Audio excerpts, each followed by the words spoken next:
आता आपल्या आवडत्या मालिकेचे संपूर्ण भाग मालिका प्रसारित झाल्यानंतर लगेचच पाहू शकता फक्त सन नेक्स्ट वर. भारतातील प्रेक्षकांसाठी मोफत सेवा. असं सगळं घडलं, पण 5 तोळे सोनं तू कुठून आणणार बाळा? हो ना, आपल्यासारख्या लोकांनी एवढी मोठी रक्कम जमा करणंच अवघड आहे ना. सई, मला आता एकच पर्याय दिसतोय. हे बघ, तुझ्याकडचे सगळे दागिने विक आणि मी माझ्याकडचे पण देते. नाही आई, भैरवी मॅडमने अट घातली की मी देवांश सरांकडून कोणतीच मदत घेणार नाही म्हणून. त्यामुळे सरांनी जेवढे काही मला दागिने घेतलेले ते मी नाही विकू शकत. म्हणून तर मामा मी तुझ्याकडे आली आहे ना. हे बघ, तुला बँकेतून लोन मिळेल का बघ ना. मी ते सगळं लोन फेडेन आणि आता मला नोकरी पण लागली आहे ना. मला त्यातून जो काही पगार मिळेल ना ते सगळे पैसे मी तुला देऊन टाकेन. अच्छा अच्छा, आता मला कळलं तू सकाळी सकाळी इकडे का आली असते. यासाठी आली आहेस का? काय ग सई, अगं जहागीरदारांची सून आहेस ना तू. पैसे मागायला लाज नाही वाटत तुला? एवढ्या श्रीमंत घरची सून आहेस तू. ललिता, थांब जरा, तू मध्ये पडू नको.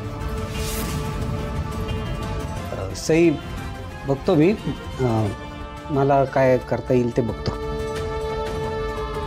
बघा बघा बघा, फक्त आपल्या बहिणीचा, तिच्या मुलांचा बघा.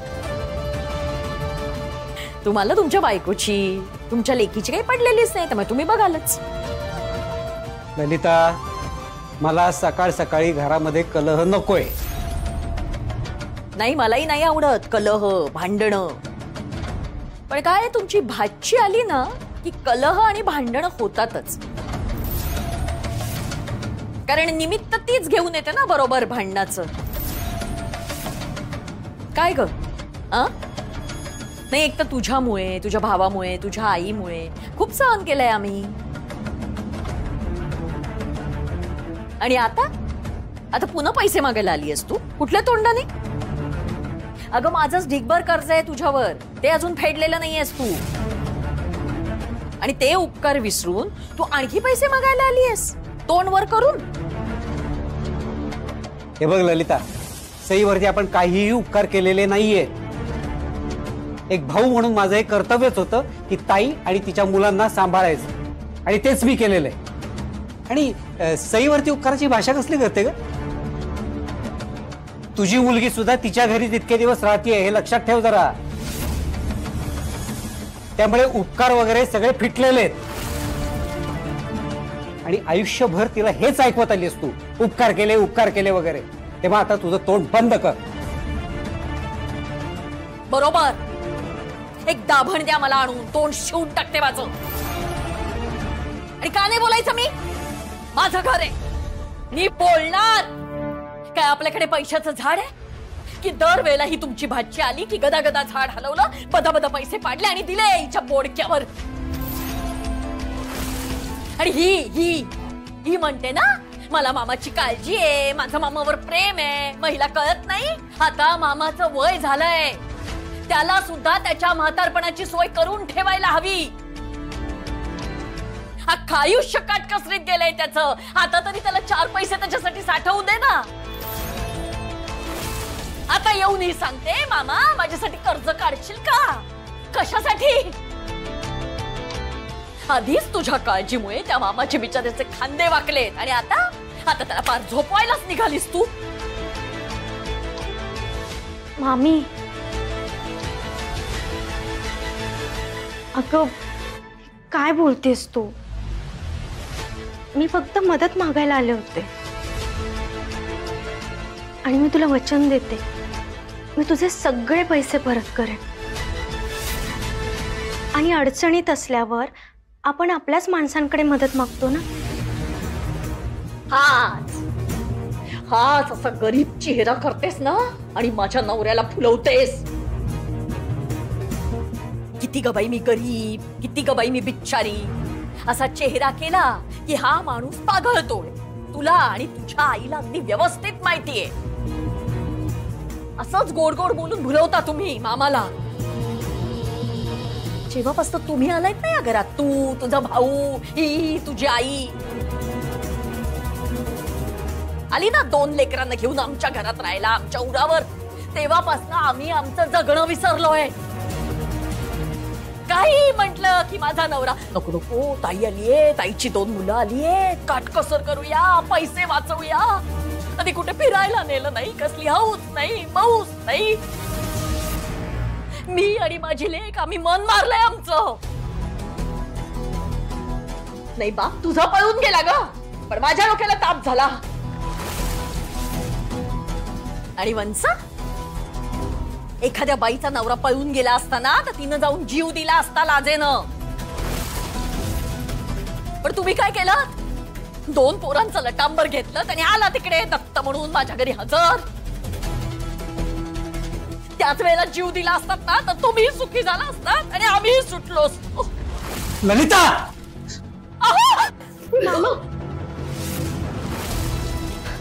काय करतोयस तू? मधू, काय झालंय तुझं? शांत हो जरा. आणि काही झालं तरी बायकोवर हात उचलायचा नाही. अरे स्वतःवर ताबा ठेव जरा. कसा ठेवतील? कसं ठेवतील ताबा? तुम्ही ठेवलाय ना त्यांना ताब्यात. आता उगाच थांबवायची नाटकं करू नका वंस. वरून वाईट वाटल्यासारखं दाखवताय, पण आतून उकळ्या फुटतायत. तुम्हाला माहितीये, तुमच्यामुळे तुमच्यामुळे आणि तुमच्या या 2 मुलांमुळे माझ्या संसाराची वाताहत झाली. पोचलं ना हो, इतकी वर्ष केलं ना तुमचं सगळं. आता कितपर्यंत कुठपर्यंत करायचं आम्ही? सोडा ना आम्हाला. ललिता, हे बघ, तुला काहीही वाटलं ना तरी मी यांना मदत करणार म्हणजे करणार. कशी करणार आहात? स्वतःला गहाण ठेवणार आहात? नाही, मी सुद्धा बघतेच ना कशी मदत करतात ते. वहिनी, अगं ऐकून तरी घे ना. काही ऐकून घ्यायचं नाहीये मला. वहिनी, हे बघ, इकडे ये, आपण बसून शांतपणे बोलू. हो, बोलूया ना, शांतपणे बसून बोलूया. काय आहे, मी शांत झाले ना की तुमच्या मागची कटकट मिटेल ना. शांतच होते मी. आणि हो, तुम्हाला आपल्या भाचीला मदत करायची आहे ना, मी मेल्यावर करा. पण मी उघड्या डोळ्यांनी हा तमाशा नाही बघू शकणार. वैदी, 1 मिनिट, कुणी पुढे यायचं नाहीये. मी पेटवून घेणार आहे स्वतःला, म्हणजे तुमच्या मागची कटकट तरी जाईल. ये पेटवून घे. मामा, रे काय बोलतोयस तू हे? सई, तुला माहित नाही का, नेहमीची नाटक आहे तिची, नुसत्या पोकळ धमक्या. काय मी धमक्या देते असं वाटतं तुम्हाला? आता आज खरं करूनच सांगते. काय माझी नाटकं वाटतात ना तुम्हाला? यांना नाटकं वाटतात ना? यांना काय वाटतं? यांची बायको काय?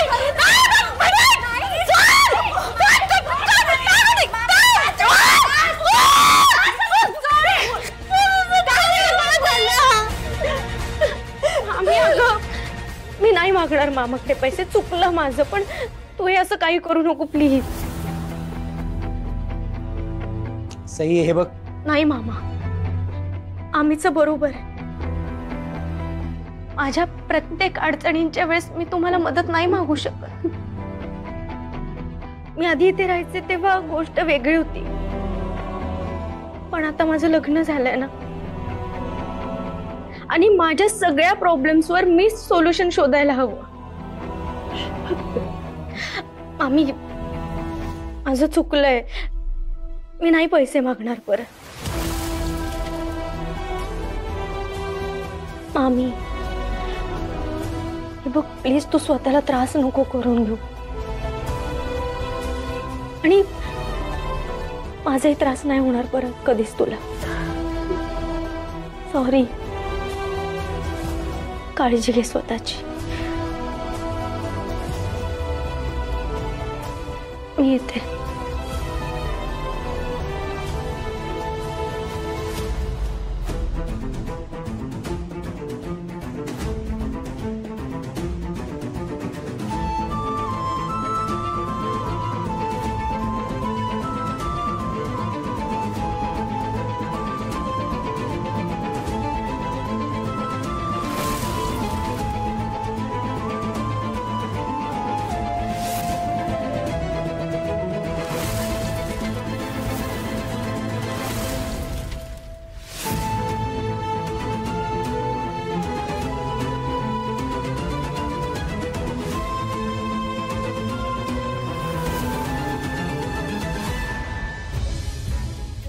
बघा, मला पैशांची खूप गरज आहे.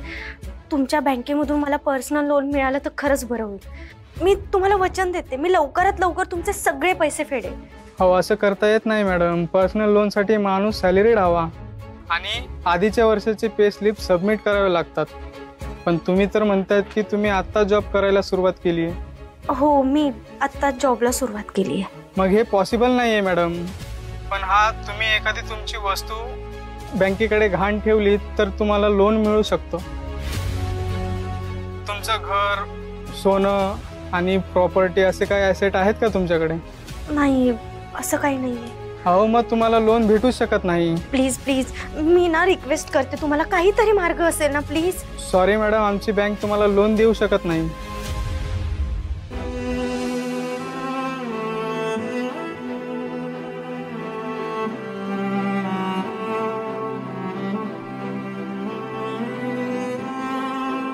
सई, आई, गुड मॉर्निंग बाळा. Good morning. आज नाश्ता करायला आली नाहीस? तब्येत बरी आहे ना तुझी? हो, बरी आहे. ते ॲक्च्युली मला भूक नव्हती ना, म्हणून नाश्ता करायला नाही आले. त्यात ऑफिसमधली कामं, घरातली कामं, त्यामुळे ना थोडा थकवा जाणवतोय, म्हणून नाही आले. एवढ्या तेवढ्या गोष्टींनी थकून जाणारी तू नाहीयेस सई, माहितीये मला. तुझं शरीर नाही, मन थकलंय, हो ना? नाही आई, असं काही नाहीये.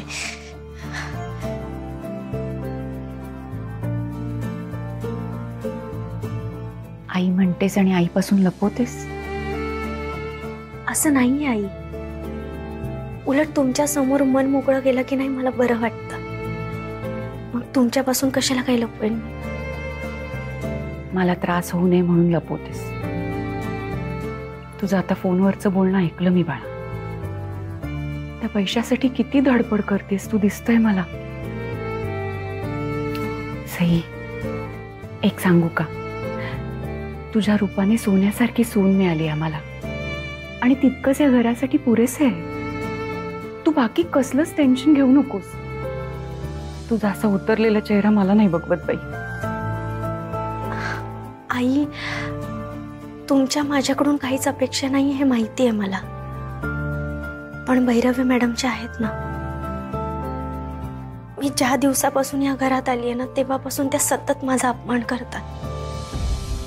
मी गरीब घरातून आली आहे, मी देवाण सरांसाठी काही करू शकत नाही म्हणून हिणवतात. आतापर्यंत खूप ऐकलं मी, पण आता नाही. आता मला त्यांना सिद्ध करून दाखवायचंय की मी सरांसाठी काहीतरी करू शकते. नाही, मला माहितीये दागिने विकत घेऊन किंवा पैशांनी प्रेम व्यक्त करणं खूप चुकीचं आहे. ते माझ्या तत्वातही नाही बसत आणि माझा स्वभावही नाहीये तसा. पण भैरवी मॅडमना पैशांची आणि स्टेटसची भाषा कळते ना, त्याला आपण काय करणार आहे? म्हणून यावेळी मला त्यांना त्यांच्याच भाषेत उत्तर द्यायचंय. तू ठरवलंयस तर मी तुझ्या आड येणार नाही बाळा. पण एक लक्षात ठेव, देवांचं, या घरातल्या प्रत्येकाचं तुझ्यावर असलेलं प्रेम कधीच कमी होणार नाही. त्यामुळे तू कसली काळजी करू नकोस. आता लवकरच आपल्या घरात बाप्पा येणार आहेत. विघ्नहर्त्याच्या आगमनाने तुझ्या आयुष्यातली सगळी विघ्न दूर होतील बघ. राही, मी आता निघते, मला ऑफिसला जायला उशीर होतोय. पण उपाशी जायचं नाही, दूध पिऊन जायचं. हो, मी येते. यशस्वी हो. येते. हो नी. बाप्पा, तुझ्या आगमनाने आमच्या घरातली सगळी संकट संपून जाऊ दे.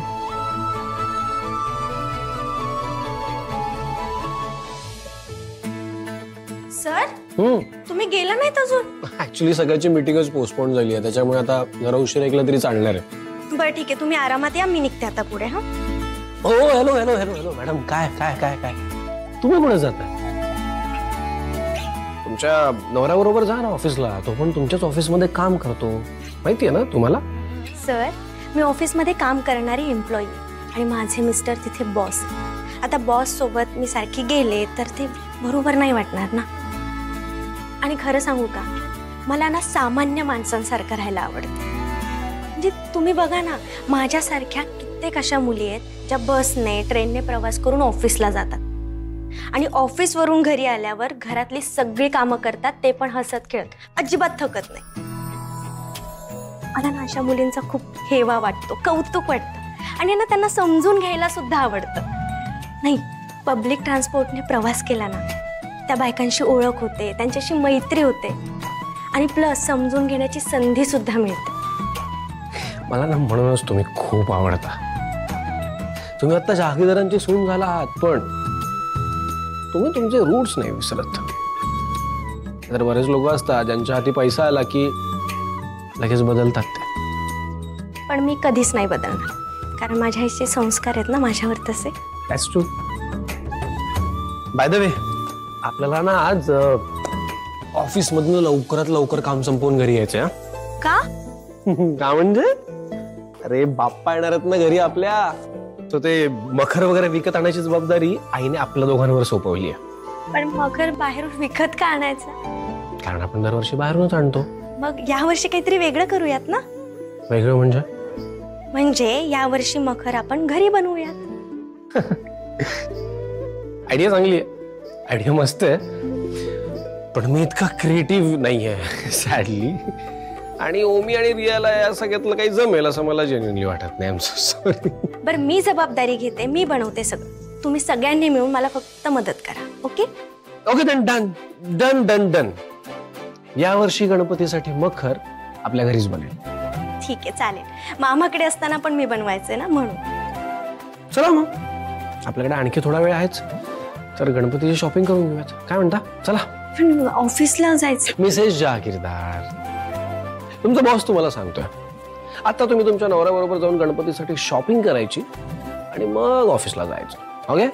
हा, वाटल्यास गाडीने नका येऊ, तुमच्या त्या पब्लिक ट्रान्सपोर्टने या, काही प्रॉब्लेम नाहीये, पण आत्ता गणपतीसाठी शॉपिंग करायला जा तुमच्या नवऱ्याबरोबर. ओके? ओके, चला मग.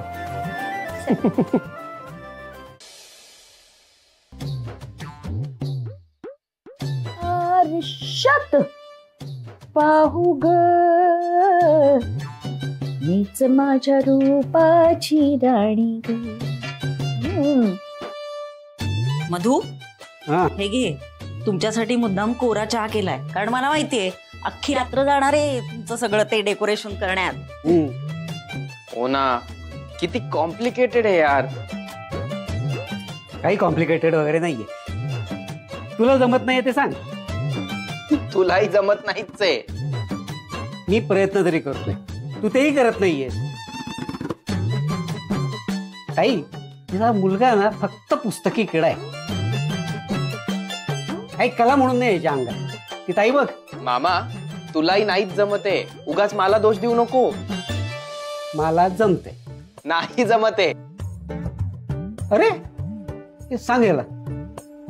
अरे आवाज कमी, सुखानी गाणी ऐकू द्या मला. आवाज कमी करा तुमचा. हे बरं ऐकायला आले याला. हा? तू हळू हळू, तू हळू बोल, आम्हाला येते ऐकायला. हा, हळू. वहिनी, तू ऐक गाणी, मी सांगते ह्यांना. हा, काय रे, तुम्ही दोघे असेच भांडत बसला ना तर विसर्जनाच्या दिवशी मखर तयार होईल आणि सईला हे कळलं तर साई तुम्हाला रागवेल, मग मला नका सांगू. हो ना आई, ताई होती तेव्हा किती बरं होतं. ती सगळी तयारी करायची, आपण फक्त तिला मदत करायचो. किती दिवस ताईवर अवलंबून राहणार आहे. तुझ्या ताईचं लग्न झालंय, आता ती गेली तिच्या सासरी. आता सगळे सण तिकडे साजरे होणार. हो ना, देवांश्रवांबरोबर आता सुखानं संसार करते. इथनं सुटली बिचारी. काय हो, हा, माझ्याबद्दल काही बोलला? नाही नाही नाही, तुझ्याबद्दल काही नाही. माझी कुठे एवढी हिंमत आहे की तू ऐकत असताना तुला मी डिस्टर्ब करीन. माझ्याकडे बघून बोललात की नाही? ओळखलं मी, माझ्याबद्दलच बोललात ते. ऐका, म्हणजे हिच्याकडे बघून बोललं तरी याला प्रॉब्लेम. न बघता बोललं तरी याला प्रॉब्लेम. प्रॉब्लेमॅटिकच आहे. हा कळलं कळलं सगळं कळतं मला. कानात घातलं असले ना तरी कळतं. काय रे वरुण, तोंड का पाडून बसलाय? ते सुटत नाहीये ना म्हणून तोंड पडलं असेल. मी मदत करते तुम्हाला. चला या. करा करा. काय चाललंय? काय नाही. ब्रो सिरीज बघितलीस का? नाही अरे, कुठली? आता नवीन आलेली. अरे सर सीझन 2 आहे ना याचा. हा मी सीझन 1 बघितलाय. अच्छा. काय कॉलेज वगैरे बंद आहे का? तर सिरीज बघतोय दिवसभर. सुट्टी आहे. देवांश, मी तुला ऑफिसमधून लवकर यायला सांगितलं होतं. तू नेहमीपेक्षा उशिरा आलास. ऍक्च्युली काय झालं, उद्यापासून सगळे गणपतीच्या सुट्टीवर जाणार आहेत ना, त्यामुळे बरेच कामं होते ऑफिसमध्ये जे आजच्याच संपवायचे होते, कुठले आलते, त्यामुळे जरा उशीर झाला. सॉरी. I understand. तू बॉस आहे, तुला ऑफिसमध्ये बाकी सगळ्यांवर लक्ष ठेवायचं असतं. तू सगळ्यांच्या आधी नाही निघू शकत. काही रिस्पॉन्सिबिलिटीज असतात. पण हिचं काय? हिचं काम झालं, हिने निघायचं ना. ही का इतक्या उशिरा आली?